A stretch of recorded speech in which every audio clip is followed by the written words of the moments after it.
Assalamu alaikum. Ever been on a treasure hunt? Well, Ramadan has a secret one. And get this, there's one special night that's better than an entire lifetime.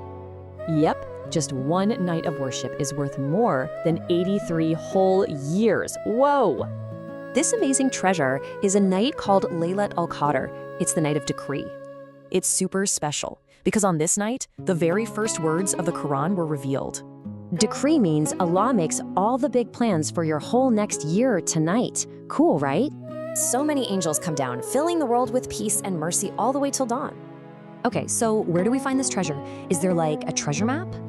There is, and it points us right to the last 10 nights of Ramadan. We gotta look extra close on the odd nights, the 21st, 23rd, and so on.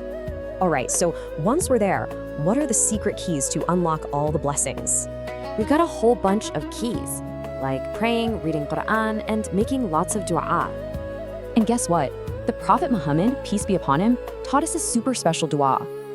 Let's try it. Oh Allah, you are most forgiving, and you love to forgive, so forgive me. Think of it as a chance for a totally fresh start, a way to get closer to Allah.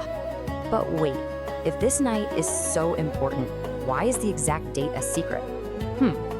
Believe it or not, the secret is actually a gift. It makes the treasure hunt even better. This way, we try our best on all the last nights, which means we earn way more rewards. So the main thing is to search for this night with all your heart in those last 10 days. So, are you ready to find the greatest treasure of Ramadan? Let's go.